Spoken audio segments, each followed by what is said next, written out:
O podcast que você ouve agora é uma produção da Central 3.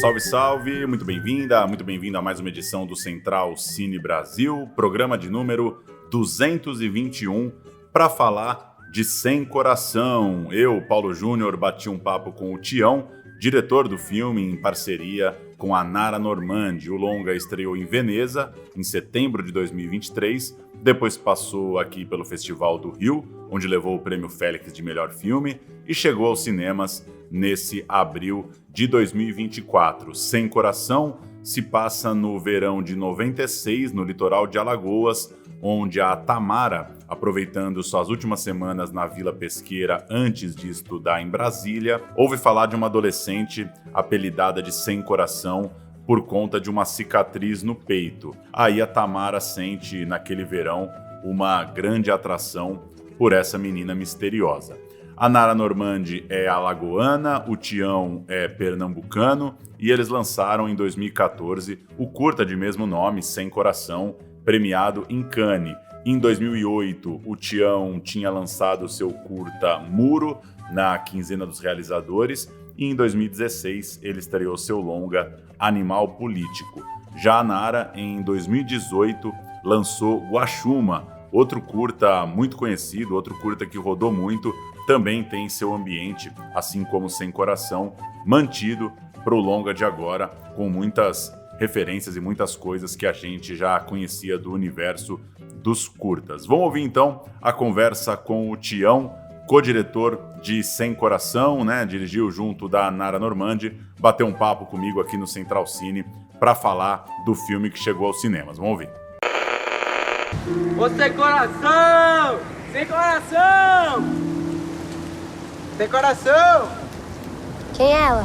Por que você chamou aquela menina de Sem Coração, hein? A gente sempre chamou ela assim, mas de nascença mesmo eu não sei como é que é. Vocês nem conhecem ela. Tô com medo. Medo de quê, filha? É normal ter medo de uma coisa que você quer muito fazer. Tudo bem, Tião? Como vai? Tudo certo, tudo tranquilo. Obrigado pelo convite. Muitas coisas para falar de Sem Coração, um filme que eu estava com muita expectativa para assistir. Valeu a pena esperar, porque gostei bastante da ida ao cinema. Eu queria começar te perguntando sobre esse lugar onde passa o filme. Tem uma coisa que me chama muita atenção em Sem Coração, que é o fato do filme se deixar deslumbrar um pouco por aquela paisagem, de mergulhar sua fantasia também nessa coisa deslumbrante, nessa beleza que a gente tem no litoral brasileiro. Às vezes a gente perde um pouco a referência, né, de como são impactantes os lugares aqui do Brasil quando a gente vê na tela grande, né? Às vezes a gente precisa conversar com uma pessoa estrangeira para se dar conta de como é maravilhoso andar por Alagoas e por tantos outros lugares por aí. Queria começar te ouvindo um pouco sobre isso, sobre esse olhar para essa paisagem que, a meu ver, na hora de vocês apontarem a câmera, pensarem nas cenas, pensarem na história, vocês vão muito fundo nessa vontade também de mostrar esse lugar e de fazer a história conversar muito com ele. Isso é bem natural, assim, para mim, para minha relação com o filme, porque Nara, sendo de Alagoas e tendo crescido muito na praia, assim, ela ela era um pouco mais habituada a essas paisagens, assim. Eu sou do Recife, que tem praia também, mas assim, eu cresci em prédio, não tinha tanto costume com praias tão, enfim, tão diferentes quanto eu acho que são em Alagoas, assim. Quando Nara me chamou para visitar lá, porque eu conheci, essa foi bem a minha reação mesmo, assim, com o lugar, sabe? Tipo, um lugar que visualmente é muito forte, assim, é muito bonito, mas também não é só uma coisa, assim, de beleza, de um cartão postal, sabe? Como, não sei, como tem no Rio, ou como, é uma beleza, não sei, tem uma força ali naquele tipo de praia, naquele tipo de beleza, assim, que sempre me pegou muito. Eu acho que foi uma das forças do filme, assim, tipo, como que a gente mostra essa sensação, assim, tipo, que, enfim, pra Nara era um pouco como ela se mudou também desse lugar para o Recife, era um pouco a sensação que ela tinha quando voltava. Mas para mim, assim, conhecendo, era muito essa sensação assim de se deparar com um lugar tão visualmente incrível, sabe? E diante dessa construção, desse ambiente do filme, queria te ouvir um pouco sobre essa turma ali dos adolescentes, dos quase jovens, quase uns mais próximos já de uma vida mais adulta, outros menos, porque talvez a princípio a gente pode esperar que o filme vai se concentrar muito na Tamara, mas não, a gente vai passear também com esses outros personagens, e eu acho que vocês alcançaram ali uma fluidez, claro, por questões de roteiro, a gente vai talvez se aprofundar mais em um que em outro, vai andar mais com um do que com o outro, mas eu acho que no fim das contas tem cenas muito marcantes dessa turma. Como foi compor essa molecada aí? Essa coisa da turma sempre foi importante no projeto, sabe? Desde das primeiras ideias, assim, tipo, a gente tinha essa coisa da descoberta da personagem de Sem Coração por alguém, que nesse caso era uma personagem, a Tamara, muito inspirada na vivência de Nara mesmo, assim, muita coisa autobiográfica dela, assim, com a família, a gente filmou na casa que ela cresceu, né? Então tinha a relação das duas, mas essa coisa do grupo era tão importante quanto, sabe, assim, porque é um pouco a relação que a gente teve, assim, na vida, assim, eu com o meu grupo, Nara com o grupo dela na praia, e pelo que ela fala, era bem isso, assim, de gente, assim, uma mistura muito interessante, assim, de filho de pescador com a galera que era filho de professor, assim, todo mundo muito sem se preocupar com essas diferenças, assim, sabe, uma vida muito tranquila, assim, muito natural. E a gente queria passar isso da mesma forma com que a gente queria passar esse impacto da natureza que a gente, enfim, que existia, mas que no final a gente acabou juntando algumas paisagens de Maceió com outras paisagens de outros lugares no litoral para criar esse lugar, que é o lugar do filme, né, que é a Guaxuma do filme. A gente também queria, da mesma forma, com esse grupo, mostrar também essa liberdade, sabe, que existe na cidade, num lugar como esse, sabe? Tipo, esse contraste mesmo de para mim, que sou da cidade, enfim, quando eu tinha essas experiências, no meu caso era no interior do Piauí, assim, porque minha família é do Piauí, então quando eu ia para uma cidade menor, assim, e tinha essas experiências de bando, de grupo, assim, era muito libertador, sabe? Também te coloca muito em conexão com uma coisa muito da essência, eu acho, que das pessoas, da essência que a gente tem.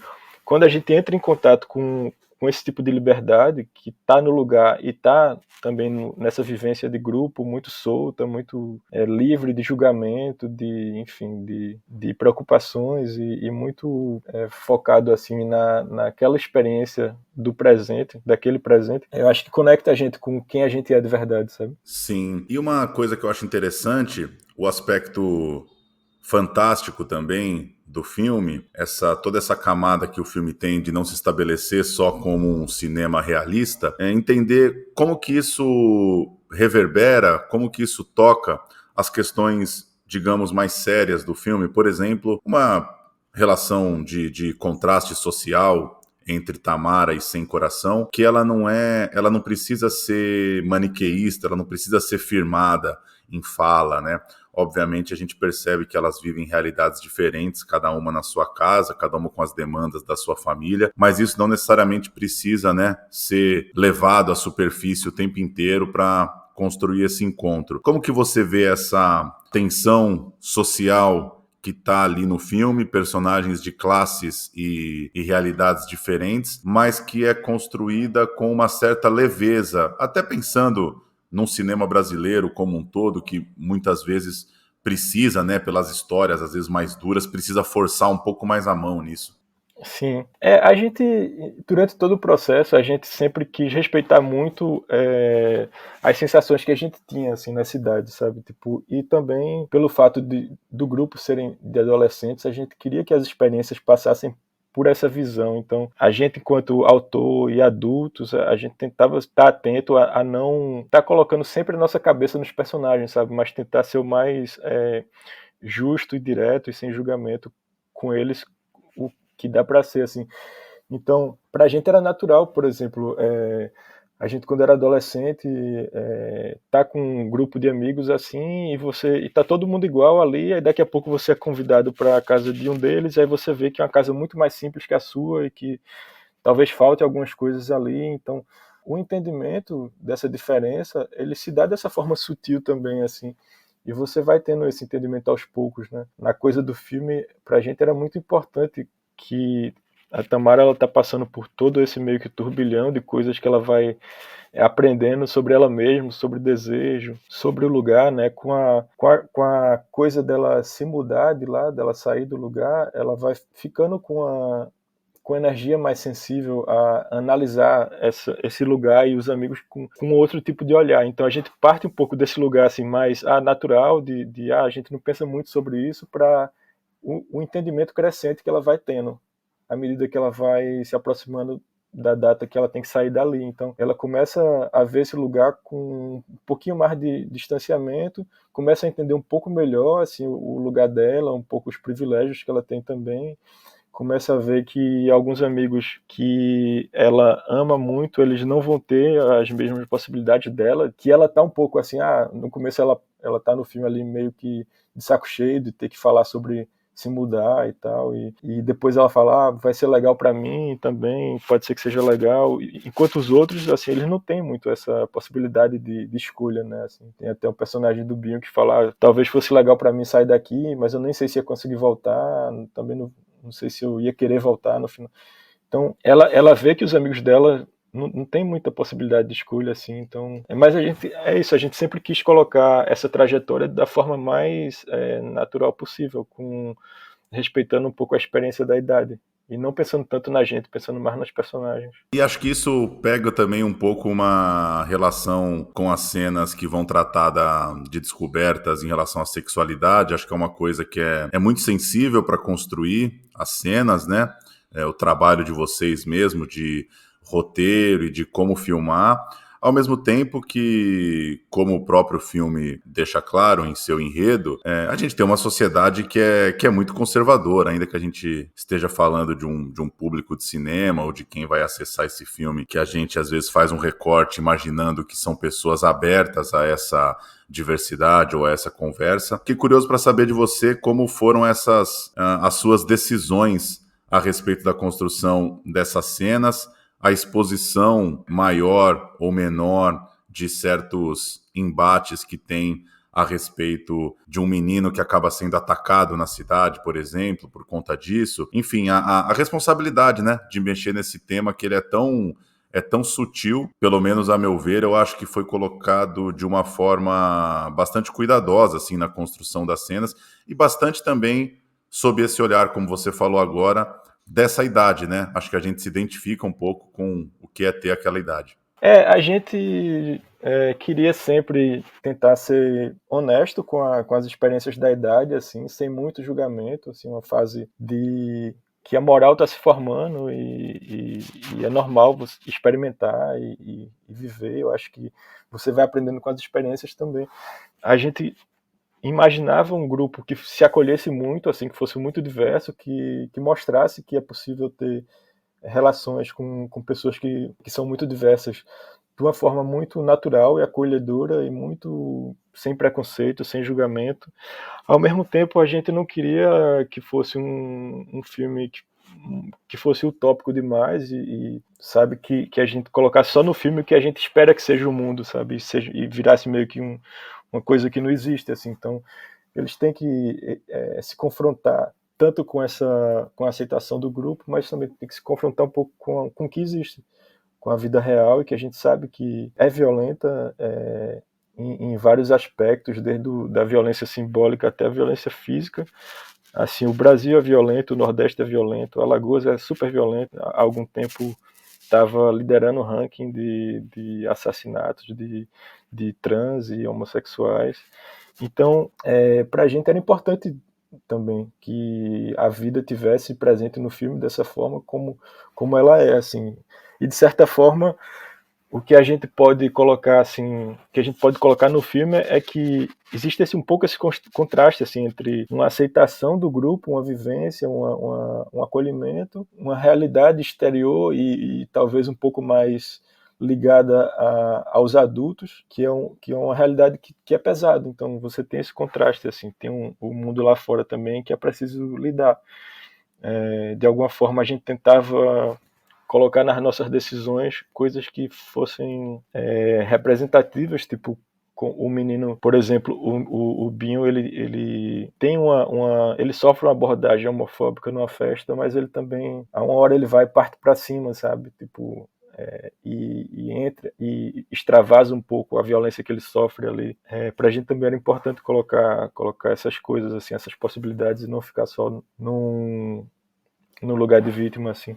E Tião, falando um pouco do trabalho de vocês, de fato, da mão na massa aí, prévia ao filme, o curta Sem Coração é de 2014, se eu não me engano, e eu queria saber um pouco se desde o início vocês, como que foi o desenvolvimento para o roteiro do longa, se desde o começo vocês já tinham essa decisão de que o filme teria também esse nome pelo simbolismo, pela centralidade da personagem também, pelo rumo que a história tomou, e contasse um pouco essa coisa que acontece bastante, né, de um curta depois crescer para um longa, mas que sempre vai ter particularidades, e acho que tem muitas particularidades no caso do trabalho de vocês, que é a forma com que pequenos fragmentos que já estão ali no universo dos curtas apareceram agora no longa, né? Não, quando a gente fez o curta, a gente não imaginou fazer um longa depois, era só a história do curta mesmo, que era muito baseada em algumas memórias que Nara teve,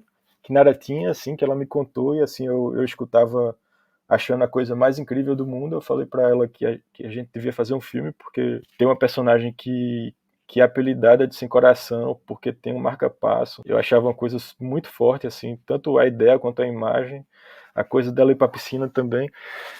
E aí no curta a gente juntou isso com algumas coisas que a gente criou também para fazer o universo, assim. Mas os personagens, eles eram muito quase não entidades, assim, mas eram personagens que eles tinham pouco detalhamento real, assim, fora as situações que a gente colocava ali no filme, também pelo espaço que existia como curta, assim. Mas a gente tava muito feliz com isso. E aí eu acho que uns 2 ou 3 anos depois a gente começou a pensar de novo nesse universo, no lugar, tudo que a gente não conseguiu filmar em relação à paisagem, que a gente achava, quando voltava lá, continuava sentindo um chamado, assim, de uma coisa muito forte. E o que acontece também é que no curta, apesar dos personagens terem um pouco essa relação de arquétipos, assim, a gente chamava Sem Coração, ela já tinha um nome meio mítico, assim, e os meninos eram tipo o menino 1, o menino 2, então. Mas aí lá a gente conheceu as pessoas, né? A gente conheceu a Duda, conheceu o pai dela, o Eulis, que é pescador, conheceu os meninos, todos os meninos, o Galego, que foi um que inspirou a gente para escrever o personagem do Galego no longa, e a gente ficou muito inspirado, assim, pela personalidade dele, sabe, assim, a personalidade que a Duda tem, que ela coloca até numa cena do curta, que a gente fez meio no improviso, até sem o pessoal saber que estava sendo filmado. Então ela tem humor, e sempre teve um humor muito afiado, assim, um jeito muito rápido de responder, e sempre uma resposta assim que pegava todo mundo fora de guarda, assim. E a gente ficou imaginando, assim, como seria massa que a personagem de Sem Coração, além do que a gente imaginou, tivesse também essa personalidade, tivesse esse humor de alguma forma, assim, apesar dessa situação, dela ser um pouco mais excluída, dela ter uma situação física que talvez fosse uma fraqueza, mas ela também se mostra forte apesar de tudo. A forma com que a Duda conversava com o pai dela, que ela se relaciona com o pai dela, o tipo de humor entre os dois, a forma que os dois se provocam um pouco, tudo isso inspirou muito a gente para escrever o filme. Tanto é que depois a gente não tinha como fazer com outras pessoas, assim. A gente escreveu o personagem do pai da Sem Coração baseado no Eulis, pai da Duda, e depois a gente começou a cogitar ele, será que ele vai topar fazer o filme, porque ele às vezes é um pouco fechado e tal, muita gente boa, mas às vezes um pouco fechado, mas depois não tinha como fazer com outras pessoas, né? Em relação ao nome, Sem Coração, a gente até ensaiou pensar outros nomes, mas também nenhum tinha a força que a gente sentia com o nome de Sem Coração, e a gente resolveu não ligar tanto para ter 2 filmes com o mesmo nome, uma curta, outra longa, e resolveu ficar com o nome de Sem Coração, que era o mais forte que a gente sentia, assim. A gente até fez um laboratório em Torino, que um técnico de som muito conhecido português, Vasco, que trabalha com Miguel Gomes e várias outras pessoas, ele chamava o curta de Sem Coraçãozinho e o longa de Sem Coraçãozão. E Tião, depois de Animal Político, um filme com outro tipo de invenção, outro tipo de imersão, o que você pode compartilhar das suas ideias, das suas inquietações aí do cinema, como que o lançamento de Sem Coração agora chega também para a sua carreira, para o que você tem pensado e para o que vai vir pela frente aí. Sim, para mim, assim, primeiro, eu gosto muito de fazer filmes que são muito diferentes entre si, assim. Tem alguns diretores, algumas diretoras que preferem estabelecer um caminho e ir aperfeiçoando meio que esse filme e meio que repetindo alguns temas e só aperfeiçoando. Eu prefiro fazer filmes que são muito contrastantes, assim. Então, Animal Político mesmo, que tu falou, Sem Coração, são filmes, assim, é muito diferente um universo do outro, assim, e os dois me empolgam da mesma forma, assim. Eu acho que também é bom porque à medida que você vai fazendo novos projetos, é como se eles se unissem e que a mistura de tudo fosse um pouco a sua personalidade, pelo menos a personalidade cinematográfica, assim. Eles vão contribuindo para um retrato mais geral, assim. Eu acho isso interessante. E aí, da mesma forma, os próximos projetos que eu tenho, assim, eles já vão ser muito diferentes de Sem Coração e entre si são muito diferentes também, assim.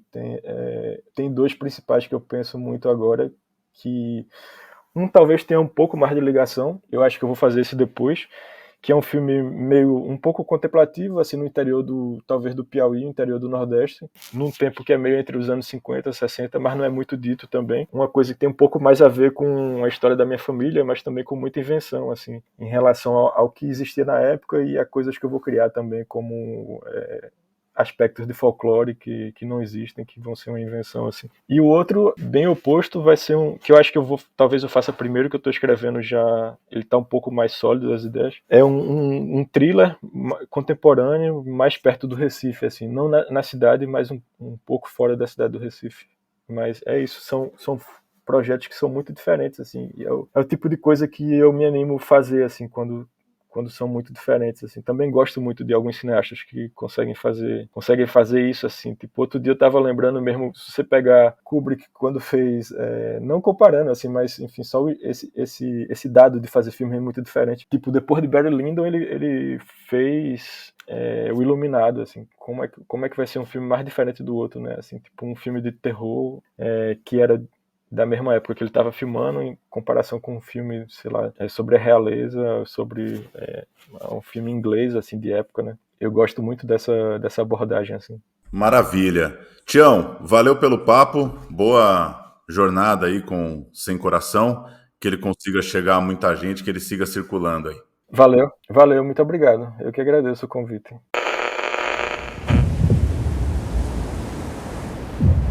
Eu sonhei com essa baleia. Eu também.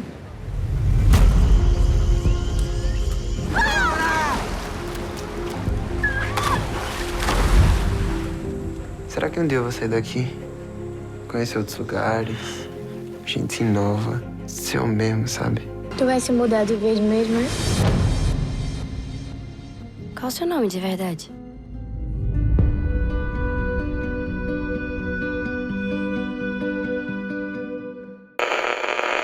Tá aí, Sem Coração, uma das estreias mais esperadas do ano, depois de ser lançado em Veneza, e também pela expectativa, né, que muita gente tem com a Nara, com o Tião, por conta do sucesso que os curtas deles fizeram. Então, acho que corresponde a essa expectativa. Eu gosto muito de Sem Coração. Como a gente conversou, acho que tem um olhar para aquele lugar muito sensível, muito bonito. Acho que tem também essa construção dos dilemas dos personagens com essa naturalidade adolescente que o Tião traz, né? Acho muito interessante ele falar sobre preservar um pouco nossa visão de mundo de acordo com a nossa idade, né? Preservar um pouco um olhar para situações daqueles jovens, daqueles adolescentes, não tentar impor uma agenda de um debate político mais adulto, mais maduro. Eu acho que é bem realizado nesse sentido, acho que ele desperta um bom debate nesse sentido. Não que seja um filme intocável diante de possíveis debates ou controvérsias, acho que tem uma construção ali